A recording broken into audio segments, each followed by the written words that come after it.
Hello and welcome to Network. My name is Siphumelele Zonde with your technology and social media news. We hope you are staying at home and adhering to those lockdown level 3 conditions as we have been asked by the president. Remember, it is SABC Network on Facebook, Twitter and Instagram. News Network at sabc.co.za on email. This week, our Twitter poll is asking you if you've gone back to those digital tools that you became familiar with during the first hard lockdown that South Africa has, or have you decided that you will prefer physical interaction? Results of that are coming up later in the program. Firstly, here's what's coming up tonight.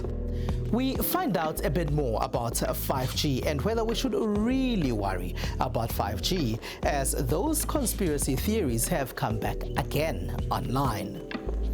We check in with tech in education and tell you how you can buy stationery online as well. And our discussion is looking at coding for kids and whether this is a needed skill or maybe machines will be taking over in future. Twitter only temporarily blocked Trump. His account has now been unblocked because they did say that this was because he was tweeting misinformation about him losing that American presidential election and the fact that he's going to have to leave office in about 2 weeks' time. Facebook has done the same. They said they are doing this until he leaves office. So when he got back to Twitter, which he did yesterday, which was Thursday, he then tweeted a video saying that there will be transition and that Joe Biden will be taking over. So acknowledging what we've known all along, really, that Joe Biden will be taking over as American president after him. This was obviously after those protests on Capitol Hill when pro-Trump supporters decided to storm Capitol Hill as they were saying that they are refusing to accept that Donald Trump will no longer be president of the United States of America come 2 weeks' time. During South Africa's first hard lockdown, conspiracy theories about 5G were rampant online. But it wasn't just in South Africa. These were all over the world. But we found out that they were not verified. But these seem to have come back again as the numbers of COVID-19 infections are rising.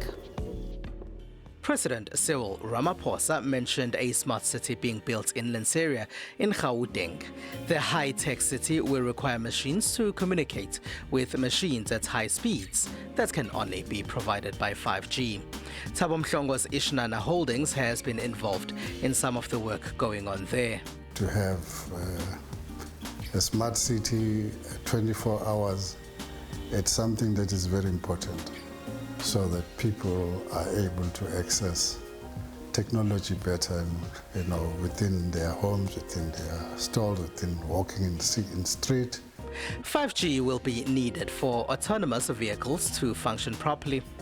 It will help in gaming and improve connectivity in general. Federal Government of Nigeria, 5G technology is used as a military weapon to disperse crowds and totally not safe for Nigeria. But lately, there are such videos and audio clips doing the rounds online. We will never tolerate it in this country. To all government officials supporting MTN and its likes to radioactively poison and kill Nigerians with 5G. Wiza Chakalasi is a mobile tech analyst. 5G is simply an extremely high-frequency extension of existing wireless radio technology that we use globally for all sorts of applications all over the world. And if there were any such link, I think most certainly we would see increased activity in countries that have 5G. But the spread of coronavirus is, in many other countries that have not, that don't have any 5G technology at all. As you've heard, the videos doing the rounds online suggest that there are links between COVID-19 and 5G. Sithola kumathawa ama 5G amanye afakwe during the COVID connectwa uprepare a second wave. News reports say some of the clips were created by eThekwini councillor Sifiso Mngadi. These claims have many South Africans worried, and some say they now need more information about 5G. People have been speaking about it a lot during this COVID time, that there's towers being built, which is the one that is spreading the virus. I need somebody to just present in detail what it is, the difference between the 5G and the 4G, what benefits does it have, and from there I'll be able to know much more information. Several politicians, including KwaZulu-Natal Premier Sihle Zikalala, say such claims are simply untrue. We have noted a number of conspiracy theories, particularly on social media, from people claiming that COVID-19 does not exist and that it is somehow related to 5G mobile communication technology. And others have sought to cast aspersions on the vaccine for COVID-19 and have discouraged people from taking the vaccine when it becomes available. We are pleading with those people to stop spreading fake news and malicious misinformation. Telecoms network providers say they wouldn't have brought this tech to South Africa if it was so dangerous. We want to put technology that doesn't cause harm to our people, but enriches it. So we follow the guidelines of some of the international commissions on this. There's been lots of studies. 5G transform lives, simplistically put, there's two key products or components that when you talk about 5G, they come to the fore. And it's latency and it's also throughput, because it provides very minimal, small latency and also massive throughput, which therefore allows for almost instant communication between things to things, right? So what that therefore translates to is that manufacturing, logistics, retails, the various industries are now able to utilize this technology to improve their efficiency, to improve how they do things. Several smartphone makers have released devices that are 5G enabled. In South Africa, the rollout of 5G has started in Johannesburg, Cape Town, Howick, Pietermaritzburg, Richards Bay and Durban. Remember to always verify the information you find online and not believe every WhatsApp, voice note or video that you see. As those COVID-19 infection rates have been rising in South Africa, you probably are looking for new ways to get stationery and uniform for your school kids. We found one of those ways that can help you buy uniform online. So nobody really knows what the back-to-school shopping season is going to look like this year. Not retailers, parents, learners, or teachers. Anxiety is running so high, and that could end up impacting on sales of school equipment or stationery. It's the beginning of the year, a time when many parents will be rushing to stationery stores to search for folders in specific colors, buy all the textbooks, pens and crayons for their kids. As coronavirus cases continue to rise throughout the country, many parents are anxious about going to crowded shopping malls to buy their kids' school stationery this year. With the news of the fact that there's a new strain which is more stronger than the first one, it kind of makes me more worried, especially with the rise of deaths in the country. I'm really worried. People are definitely a bit more scared of shopping malls because of COVID and because of social distancing does not take place in a shopping mall as it does at home. Despite these concerns from parents, some say they still plan to purchase supplies in stores as they do not have access to the internet. It's better for me to go to the store because buying online is impossible for me because I don't have access to internet. And I'm always working on my budget, so it's better for me to go there and look for things that are cheaper. I don't have access to internet. I have to go to store to buy stationery for my kids. Soma Solutions say they have developed an online platform for parents and schools across the country to shop for school supplies at the comfort of their homes. There's always a shortage, whether you go from store to store in terms of stationery needs. And because I'm in IT, it just made sense to to leverage digital and what it has to offer. And that's why we came up with the idea of the platform where you just merely upload your stationery list and you can purchase accordingly. This will also keep parents away from contact and allow them to get goods that they require for their kids in a manner that is safe, hygienic, and social distancing friendly. I've just recently recovered from COVID myself, and imagine if during this time of the year I had to go and look for stationery and go through the challenge of going from store to store with the risk of exposing oneself once again. So the platform is a perfect answer in terms of limiting parents' exposure. Amid these safety concerns, experts say schools this year would undoubtedly see a rise in digital shopping preferences. Parents, like any other person as well, they are trying that much, I think, which is why I think the avenues of online shopping becomes a tool that many are using. So while many schools are increasing their purchases of cleaning products, such as personal protective equipment, parents plan to do the same, like purchasing a mask and sanitizers. I'm gonna buy the mask as I did already last year, and also I'm gonna do the same this year, give them also sanitizers.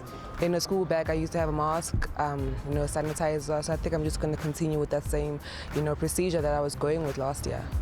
As safety becomes more important, Soma Solutions say they are also planning to add safety personal protective equipment to their stationary equipment list. Things like masks and sanitizers are definitely things that we are looking into having as a standard offering.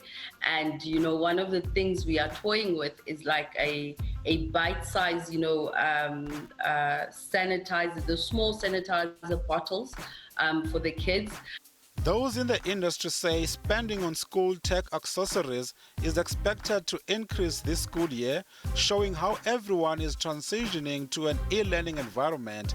But they warned that the poor will lag behind. Not everyone can afford to get these gadgets or to get these accessories, the technological accessories, to try and assist their children with learning.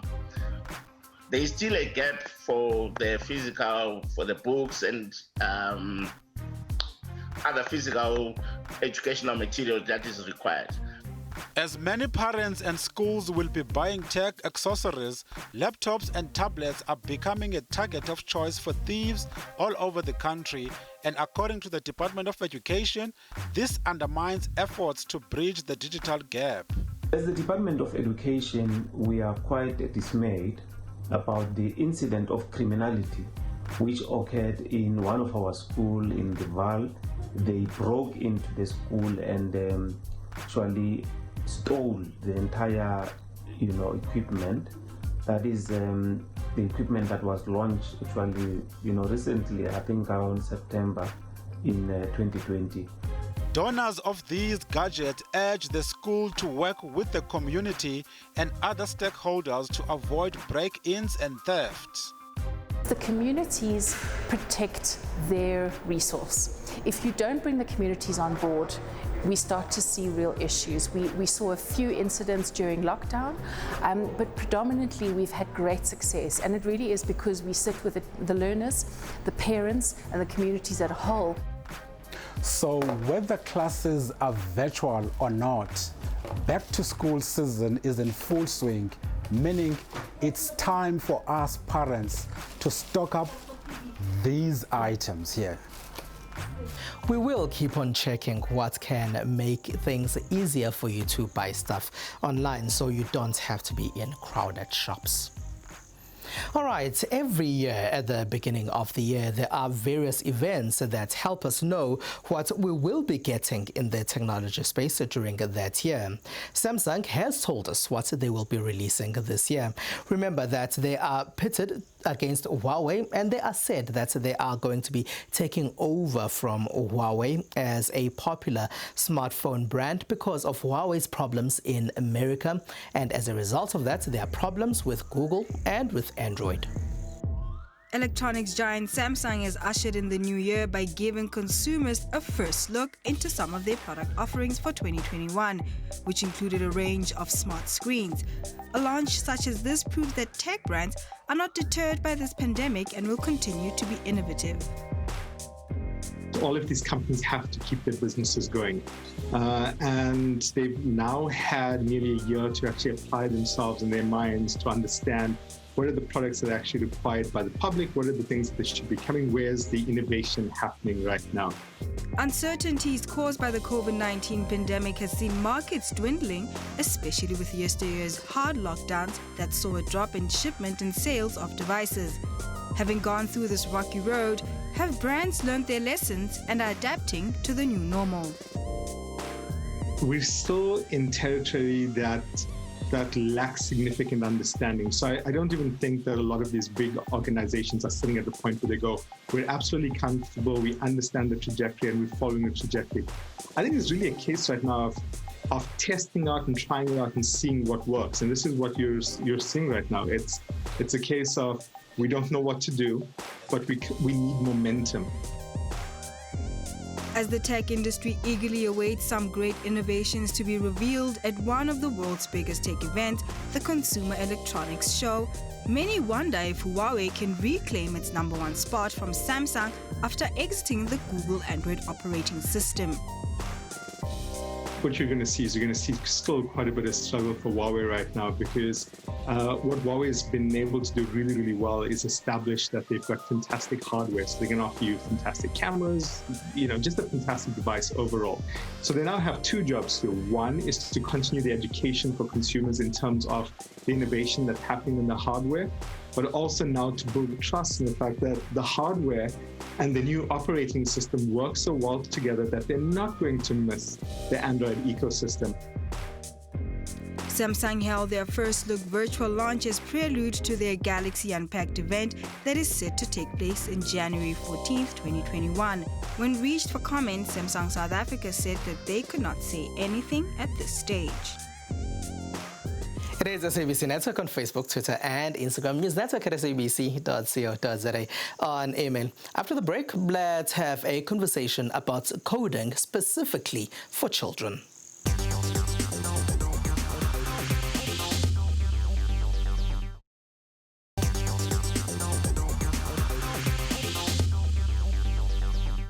Now, Africa Teen Geeks has been involved in a couple of initiatives that train kids how to code, and one initiative has been going on as the year 2021 starts. Now, joining me is Shanice Gondon, who is the Chief Operations Officer at Africa Teen Geeks. Hello, and thank you very much for joining me, Shanice. Now, maybe if you can tell us why you feel it's so important for kids to learn how to code.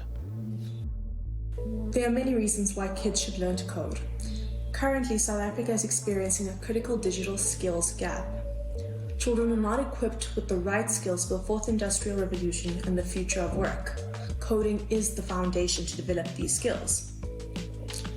Coding also teaches kids to experiment and builds their confidence for them to create and design specific solutions for their specific problems.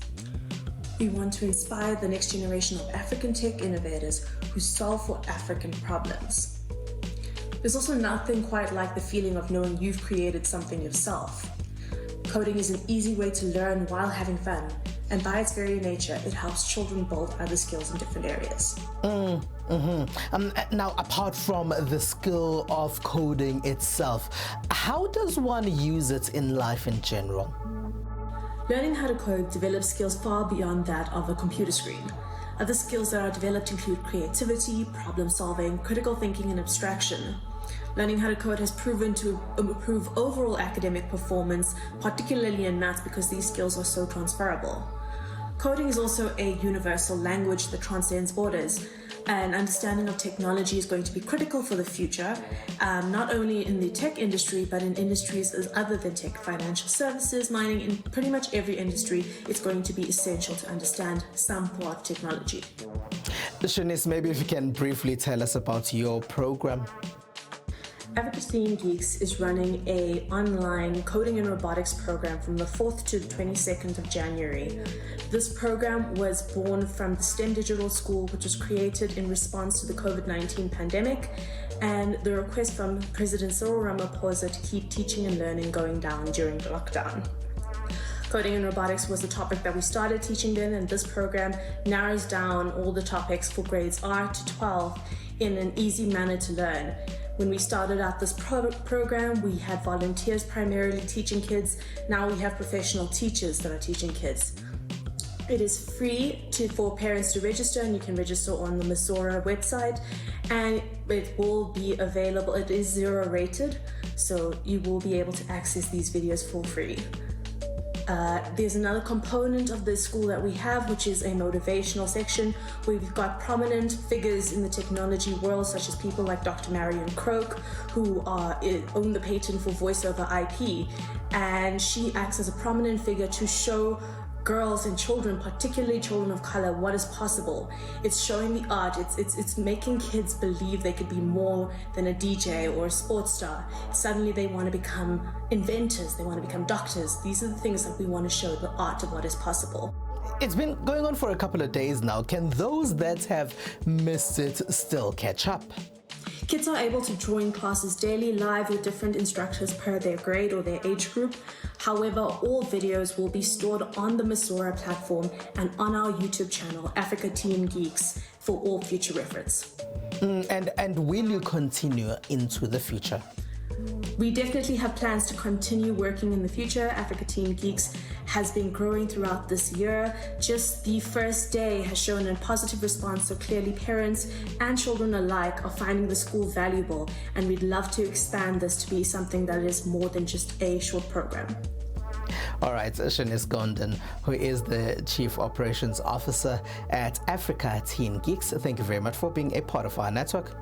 And with that, let's take a quick break.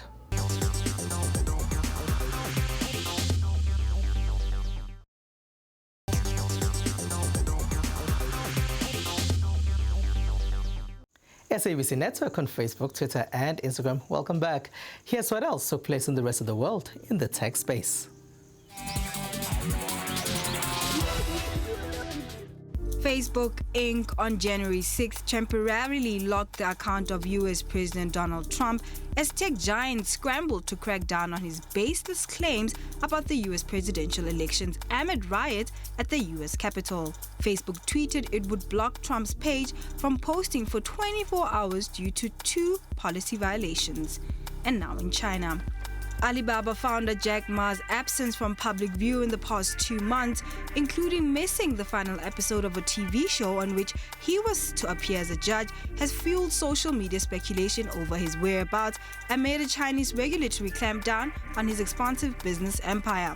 China's highest profile entrepreneur has not appeared in a public setting since a late October forum in Shanghai, where he criticized China's regulatory system in a speech that put him on a collusion course with officials, resulting in the suspension of a $37 billion IPO of Alibaba's Ant Group fintech arm.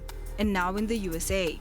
More than 200 employees and contractors at Google parent Alphabet Inc. in the United States and Canada have formed a labor union to promote workplace equity and ethical business practices. So what this announcement really accomplishes is it now means that we can speak as a group and can speak with a collective voice rather than having a bunch of individual activists putting themselves on the line.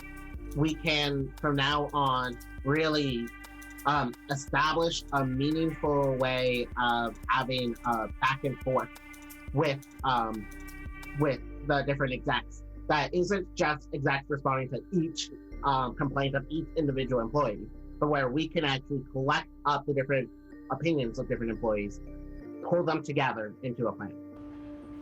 Google has been under fire from U.S. labor regulator, which has accused the company of unlawfully questioning several workers who were then terminated for protesting company policies and trying to organize a union. Google has said it was confident it acted legally.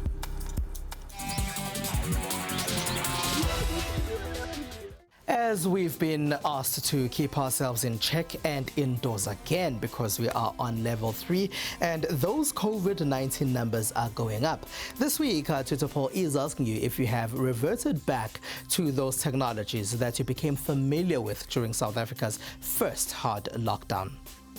Now, 37% of those that responded to our poll say yes, they have. 20% of you say no, you have not. And there is a further 42% of you who say you use a combination of the physical and the digital. And that's it. That's all we have for you. You can find us on SABC Network, on Facebook, Twitter, and Instagram. It's News Network at sabc.co.za, on email. From me, Siphumelele Zondi, and the rest of the network team. Have a good one. Stay home and stay safe.